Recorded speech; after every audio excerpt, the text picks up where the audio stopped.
দুজন ব্যক্তির ঘটনা পড়লাম। একজন ব্যক্তি প্রচণ্ড রকম আবেদ, প্রচুর ইবাদত করে। আপনারা জানেন ইবলিসও কিন্তু আবেদ ছিল, ইবলিস কিন্তু প্রচুর ইবাদত করেছে। এখন ওই ব্যক্তির একজন বন্ধু ছিল, এটা বানু ইসরাইলের ঘটনা। তো সেই বন্ধু পাপী ছিল, বিভিন্ন কবিরা গুনাহ করত। আর এই আবেদ ব্যক্তি বারবার তাকে নসিহত করত, গুনাহ ছেড়ে দাও, তুমি পাপ করছো, গুনাহ ছেড়ে দাও। তখন সেই ব্যক্তি যে পাপ করছে সে বলতো যে আল্লাহ কি তোমাকে আমার রক্ষক বানিয়েছেন? আল্লাহ কি তোমাকে আমার উপর দারোগা বানিয়েছেন? আমাকে আল্লাহর হাতে ছেড়ে দাও, আমাকে নসিহত করতে শোনা। একদিন এই আবেদ ব্যক্তি তার বন্ধুকে একটা জঘন্য পাপ করতে দেখলো, এমন একটা পাপ যেটা দেখে তার মনে ধারণা আসলো এটা চরম জঘন্য একটা কাজ। তখন সে মুখ ফসকে বলে ফেলল যে আল্লাহ তোকে আর মাফ করবে না, আল্লাহ তোকে জান্নাত দিবে না। আল্লাহ রাব্বুল আলামিন মালাকুল মউতকে এই দুজনের কাছে পাঠালেন, দুজনের রূহকে কবজ করা হলো। এবার আল্লাহ পাক তার সামনে তাদেরকে উপস্থাপন করে বললেন যে তোমাকে আমার রহমত সম্পর্কে কে গ্যারান্টি দিয়েছে যে আমি কাউকে রহমত করব কি করব না? যাও, আমি তোমাকে জাহান্নামে পাঠালাম, ওই ব্যক্তি যে আমার রহমত প্রত্যাশা করেছে আমি তাকে জান্নাত দিয়ে দিলাম। দেখুন, এই হাদিসটা শুনলে মনে হয় বাহ্যিক হয়তোবা মুখের একটা কথার কারণেই সে জাহান্নামে চলে গেল। আসলে বিষয়টা এমন নয়। বিষয়টা আমি আপনাকে বোঝাচ্ছি। বিষয়টা হচ্ছে ইবলিসের মতো। ইবলিস কিন্তু শুধু মন থেকেই বলেনি যে খলাকতানি মিন নার ওয়া খলাকতাহু মিন তিন, আমি কেন তাকে সেজদা করব আদমকে, আদম তো মাটির তৈরি আর আমি তো আগুনের তৈরি। এটা ইবলিসের শুধু মৌখিক স্টেটমেন্ট ছিল না, কারণ কি ছিল? আবা ওয়াস্তাকবারা, সে উদ্ধত হয়েছিল, অহংকার প্রদর্শন করেছিল। ভিতর থেকে ইন্টারনালি সে অহংকারী ছিল, সে আন্ডার এস্টিমেট করে কথাটা বলেছে, শুধু মৌখিকভাবে বলে নাই। কিন্তু ঠিক এই ব্যক্তির ঘটনা এমনই, সে মন থেকে অহংকারী হয়ে উঠেছিল, যদিও বা সে আবেদ ছিল। এখানে আমরা যারা প্র্যাকটিসিং মুসলিম হওয়ার চেষ্টা করছি আমাদের জন্য এখানে নিদর্শন আছে। অচত নামাজ পড়েই ভেবে বসবেন না যে অনেক কিছু করে ফেলছে, এক চিল্লা দিয়ে মনে করে ফেলবেন না যে দিনের জন্য অনেক কিছু করে ফেলছে। একটা হজ করেছেন, ওমরা করেছেন, সিয়াম রেখেছেন, দিনের জন্য দান সদকা করেছেন, একটা মাদ্রাসা মসজিদ করেছেন, ভেবে বসবেন না আপনি সব অনেক কিছু করে ফেলেছেন এবং অন্যরা সব ককরোচ তেলাপোকা, ওরা জাহান্নামে যাবে, এমনটা মনে করবেন না। জানি না আমরা যে কার আমলের কতটুকু আল্লাহর কাছে কবুল হচ্ছে। তো এখানে এই ব্যক্তির সমস্যা ছিল এই, সে নিজের আমলটাকে অনেক ভারী মনে করছিল এবং সে স্টেটমেন্ট দিয়ে ফেললো যে তোকে আল্লাহ পাক মাফ করবে না। এই একটা কথা মন থেকে বলার কারণে তার ইহকাল পরকাল দুটা বরবাদ হয়ে গেল, সে জাহান্নামে চলে গেল। ঠিক আরেক ব্যক্তির ঘটনা আছে এমন, এগুলো সবগুলো রেফারেন্স আছে। এক ব্যক্তি প্রচুর ইবাদত করত, আল্লাহ পাক তার ইবাদত করার জন্যে পাহাড়ের চূড়ায় একটা সুন্দর ব্যবস্থাও করে দিয়েছিলেন, সেখানে ডালিম গাছ হতো, ঝর্ণা আসতো, খাবারের কোনো অভাব নাই। হাদিস এসেছে 500 বছর সে ইবাদত করেছে। কত বছর? কিয়ামতের মাঠে এই ব্যক্তির অবস্থা এমন হবে, তাকে জান্নাতে প্রবেশ করানোর জন্য নিয়ে যেতে বলা হবে যাও আমার রহমতে জান্নাতে চলে যাও। আল্লাহ পাক তাকে কথাটা বলবেন, কিন্তু এই ব্যক্তি বলবে আমার আমলের কারণে আল্লাহ পাক বলবেন আমার রহমতে জান্নাতে চলে যাও। ব্যক্তি বলবে আমার আমলের কারণে। আল্লাহ রাব্বুল আলামিন তখন তাকে দেওয়া সমস্ত নেয়ামতগুলোকে এক পাল্লায় করবেন আর তার সমস্ত আমলকে আরেক পাল্লায় করবেন। তারপর দেখা যাবে আল্লাহর সমস্ত নেয়ামত তার একটা চোখের সমান হয় নাই। কথা কি বুঝতে পারছেন? একটা চোখের যে নেয়ামত আল্লাহ পাকের, সমস্ত আমলও 500 বছরের ইবাদত এতটুকু হয়নি। তারপর তাকে বলা হবে ওকে জাহান্নামে নিয়ে যাও। এবার জাহান্নামে যাওয়ার সময় সে বলবে আল্লাহ তোমার রহমতে আমাকে মাফ করে দাও। তখন আল্লাহ পাক তাকে আবার ডেকে নিয়ে আসবে, বলবেন যে তোমাকে যে আমি ইবাদত করার জায়গা করে দিয়েছিলাম, এটাকে তুমি নিজে করেছো না আমি করেছি? সে বলবে আপনি করেছেন। তোমাকে যে আমি সৃষ্টি করেছিলাম তখন কি তুমি কোনো আমল করেছিলে? বলবে না। তাহলে তোমাকে যে সৃষ্টি করেছি আমি, এটা কি তোমার আমলের কারণে? না। তোমাকে সারা দুনিয়াতে এত নিয়ামত দিয়েছি, এটা কি তোমার আমলের কারণে? সে বলবে না। তখন তাকে জান্নাতে প্রবেশ করানো হবে। কিয়ামতের মাঠে এমন অনেক ঘটনা ঘটবে যেটা আমাদের চিন্তার বাইরে।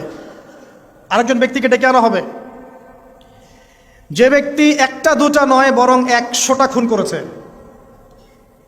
সে 99 জন মানুষকে হত্যা করার পর ফতোয়া খুঁজে বেড়াচ্ছিল যে আমার তওবা কবুল হবে কিনা।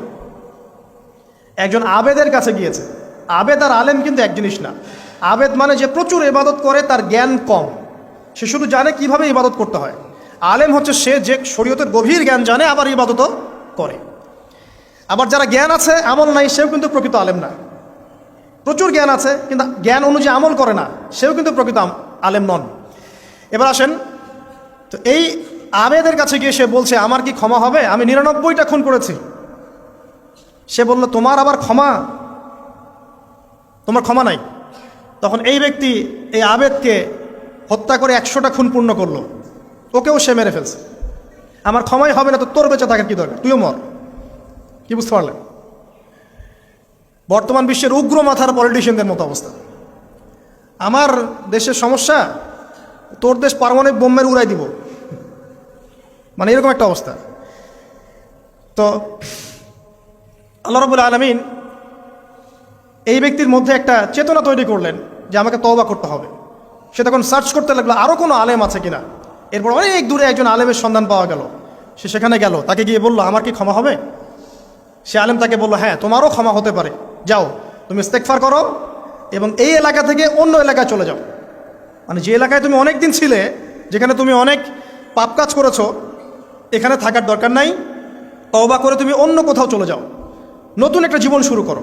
এখানে থাকলে হবে কি, তোমার স্মৃতিগুলো তোমাকে তাড়িয়ে বেড়াবে এবং মানুষ তোমাকে খারাপ নজরে দেখতেই থাকবে, তুমি তখন কষ্ট পাবে। এই জন্য তুমি চলে যাও। তো চলে যেতে যেতে সে রাস্তায় ইন্তেকাল করে। এবার তার রুহ নিবে কে? এই জন্য দুদল ফেরেশতা আসছেন, জান্নাতি এবং জাহান্নামী। তাদের মধ্যে বাক বিতরটা হচ্ছে কে রুহ নিয়ে যাবে। তো জাহান্নামের ফেরেশতারা বলছেন সে এতগুলো খুন করেছে, তার রুহটা আমরা নিব। আর জান্নাতি ফেরেশতারা বলছেন না, সে তওবা করতে এসেছিল, অতএব সে আল্লাহর অভিমুখী হয়েছে, তার রুহটা আমরা নিব। আল্লাহ পাক এখানে একটা কৌশল করলেন। আল্লাহ পাক ফেরেশতাদেরকে বললেন তোমরা রাস্তাটাকে পরিমাপ করে দেখো, যেদিকে যাচ্ছিল তার পরিমাপ বেশি নাকি যেখান থেকে এসেছে ওর পরিমাণ বেশি। আল্লাহ পাক জমিনকে আদেশ করলেন হে জমিন তুমি প্রশস্ত হয়ে যাও। এবার পরিমাপ করে দেখা গেল সে তওবার দিকে আসছিল, এর পরিমাণটা বেশি। এই একটা কাজের ওসিলা আল্লাহ পাক তাকে মাফ করে দিলেন। মনে রাখবেন এটা মৌখিক বিষয় ছিল না, সে মন থেকে ভিতর থেকে কিন্তু সে আল্লাহর প্রতি অনুগত হয়েছিল। এই মনের বিষয়টা আল্লাহ ছাড়া কেউ জানে না। আপনি দেখতে পারেন সমাজে অনেকে দাড়ি টুপি পাগড়ি জুব্বা সব লাগিয়ে ঘুরছে, তো বিশ্বাস করেন তাদের মনটা এমনও হতে পারে যে জানোয়ারের চেয়েও কুৎসিত, এমনও হতে পারে। আবার আপনি দেখবেন সমাজে এমন অনেক মানুষ ঘুরছে যারা হয়তো অনেক পাপে লিপ্ত মনে হচ্ছে, কিন্তু মনের মধ্যে সততা আছে। আর যার মনের মধ্যে সততা আছে আল্লাহ বা কোনো না কোনো দিন ইনশাআল্লাহ তাকে হেদায়েত দিবেন। এটা আমরা আমাদের অভিজ্ঞতা থেকেও দেখেছি। এমন অনেক মানুষকে আমরা দেখেছি যে ড্রাগ অ্যাডিক্টেড ছিল, মিউজিক করেছে, হারাম সম্পর্কের মধ্যে ছিল, নামাজ ঠিক মতো পড়ে নাই, কিন্তু যখনই আল্লাহর কথা আলোচনা হতো দেখতাম সে খুবই শান্তভাবে মন থেকে কথা শুনছে। এই কথা শুনতে শুনতে শুনতে একদিন মাশাআল্লাহ এখন দেখবেন যে চিল্লা দিয়ে বেড়াচ্ছে বিভিন্ন মসজিদে। আল্লাহ হেদায়েত দিয়েছে, সব ছেড়ে দিয়েছে। এরকম মানুষের অভাব নাই কিন্তু সমাজে। তো এখানে আল্লাহ পাকের রহমত বা দয়ার একটা উজ্জ্বল দৃষ্টান্ত দেখতে পারবেন। ঠিক এরকম আরও একটা ঘটনা আছে বনু ইসরাইলের। এক ব্যক্তি এত পাপ করেছে যে শেষে মৃত্যুর সময় সে সন্তানদেরকে ডাকছে, ডেকে বলছে যে আমি যখন মারা যাব আমার লাশটাকে তোমরা কবর দিও না, যদি আল্লাহ পাক আমাকে ধরতে পারেন তাহলে খবর আছে আমার। কি করতে হবে? সে বলছে যে আমার দেহটাকে তোমরা পুড়িয়ে ফেলবে এবং পুড়িয়ে ফেলার পরে ছাইগুলোকে একত্রিত করবা, করে অর্ধেক ছাই সমুদ্রে ভাসিয়ে দিবা, অর্ধেক ছাই বাতাসে উড়িয়ে দিবা। সন্তানরা তাই করলো। মৃত্যুর পর আল্লাহ পাক এই সমুদ্র এবং জমিনকে বাতাসকে আদেশ করলেন যে তোমরা ছাই জড়ো করে দাও। আর মানুষ আর জিন আল্লাহর কথা না শুনলেও এই প্রকৃতি আল্লাহ পাকের কথা শোনে। বিজ্ঞান বলে প্রকৃতি থেকে সব হচ্ছে। কি প্রকৃতি? প্রকৃতি কি, কাকে বলে? মানুষকে আল্লাহর ইবাদতকে বাদ দিয়ে প্রকৃতি পূজায় নিয়ে গেছে। এই পুরো প্রকৃতি আর মহাবিশ্ব এক আল্লাহর ইবাদত করে। কে সৃষ্টি করলো প্রকৃতি? প্রাকৃতিকভাবে হয়েছে সব কিছু বলে, আল্লাহ থেকে হয়েছে বলা যাবে না। বললে আপনি মৌলবাদী হয়ে যাবেন। আল্লাহ শব্দ ইউজ করলে আপনি মৌলবাদী হয়ে যাবেন। ধর্মতাত্ত্বিক শব্দগুলোকে আস্তে আস্তে উঠিয়ে দেওয়া হয়েছে। দেখবেন যুক্তি বিজ্ঞান দার্শনিক শব্দগুলোকে আনা হয়েছে। এটাও টেকনিক্যালি করা হয়েছে। কোনো সেকুলার মিডিয়াতে আপনি দেখবেন না ইনশাআল্লাহ বলছে। ইনশাআল্লাহ প্রমাণ করবে যে আপনি আস্তিক না নাস্তিক। তো প্রকৃতিকে আল্লাহ পাক আদেশ করলেন, এই সমুদ্র ছাই জড়ো করো, এই বাতাস ছাই জড়ো করো। তারা ছাই জড়ো করে দিল। এই ব্যক্তিকে বলা হচ্ছে, তুমি জীবিত করে আল্লাহ পাক বলছেন, তুমি যে এই কাজটা করেছিলে, লিমা ফাআলতা হাদা, তুমি এই কাজটা কেন করেছো? তখন এই ব্যক্তি উত্তর দিচ্ছে, মিন খাশিয়াতিকা ইয়া রাব্বি ওয়া আনতা আ'লাম। হে আল্লাহ, আমি আমার বুঝে যা এসেছে আপনার ভয়েই আমি এই কাজটা করেছি, আর আপনি খুব ভালো করেই জানেন যে আমি আপনার ভয়ে করেছি নাকি অন্য কোনো কারণে করেছি, মানে আপনি আমার মনের কথা জানেন। আল্লাহ পাক তাকে মাফ করে দিলেন। আপনাদেরকে আমি সেই ব্যভিচারী মহিলার কথাও মনে করাই, যে ছিল একজন প্রস্টিটিউট মহিলা, পতিতা, যেটা আমরা বলি সমাজের ভাষায়, যদিও এখন নতুন শব্দ এসেছে সেক্স ওয়ার্কার বা যৌনকর্মী, এবং এগুলোকে আমরা এখন প্রমোট করছি। আমরা এখন অশ্লীলতাকে প্রমোট করছি।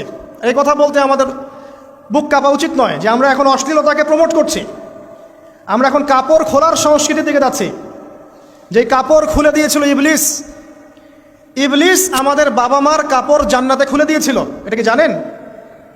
ফল খাওয়ার পরে এই ফল খেতে কে প্রলুব্ধ করেছে? ইবলিস। গাছের কাছে গিয়ে ফল ভক্ষণ করার পর সর্বপ্রথম আমাদের পিতামাতার গা থেকে কাপড় খুলে পড়ে গেছে।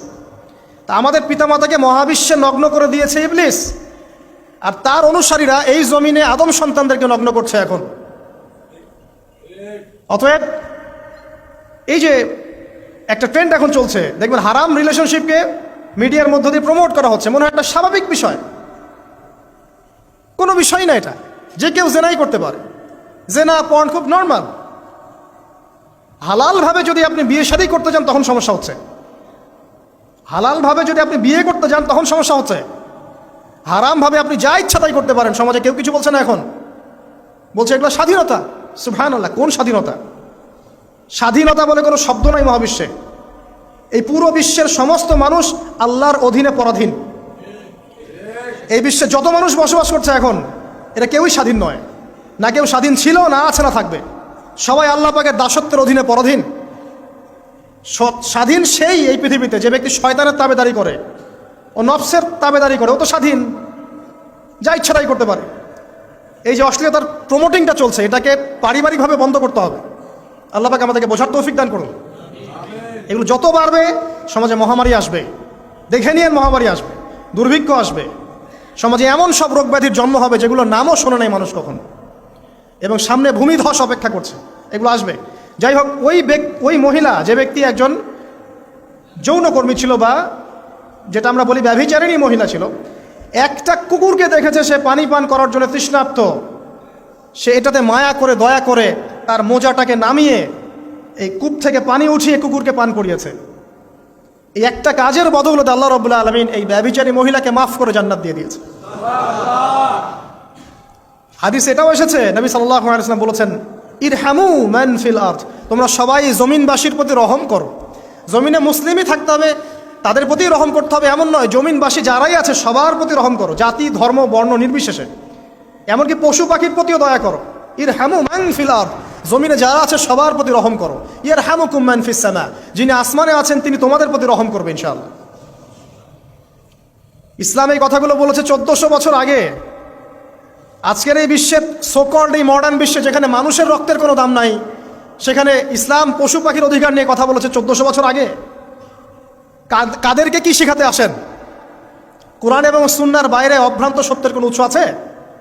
এখানে যা আছে তাই চূড়ান্ত। মানতে চাইলে মানেন, না মানতে চাইলে জাহান্নামে যান, কেউ তো বাধ্য করছে না।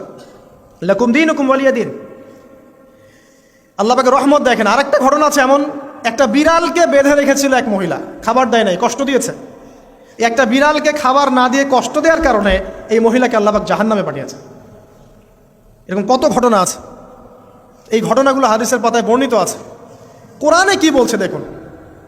কোরআনের আমি কয়েকটা পয়েন্ট আপনাদেরকে খালি বলছি, এটা নিয়ে আমি সকালে ভাবছিলাম। আল্লাহ পাক আদম আলাইহিস সালামকে সৃষ্টি করেছেন আমরা সবাই জানি, কিন্তু আল্লাহ পাক সূরা সাদের মধ্যে বলছেন ইবলিসকে, হে ইবলিস, তোমাকে কিসে বারণ করলো আদমকে সেজদা করতে, যে আদমকে আমি নিজের হাত দিয়ে সৃষ্টি করেছি। আল্লাহ রাব্বুল আলামিন যে আমাদেরকে এত যত্ন করে ভালোবেসে সৃষ্টি করেছেন, এটা কি আল্লাহ পাকের দয়ার নিদর্শন নয়? মহাবিশ্বের অন্য কোনো মাখলুক সৃষ্টির ব্যাপারে আল্লাহ পাক বলেন নাই খলাকতু বিয়াদাই, আমি নিজ হাতে তাকে সৃষ্টি করেছি। শুধু সৃষ্টি নয়, সৃষ্টি করার পর আল্লাহ পাক তাকে সমস্ত নাম শিক্ষা দিয়েছেন। এই যে জ্ঞান শিক্ষা দেওয়া, জ্ঞান, এটা আল্লাহ পাকের সবচেয়ে বড় নিদর্শনগুলোর মধ্যে অন্যতম। এবং আল্লাহ পাকের সবচেয়ে বড় দয়া আমার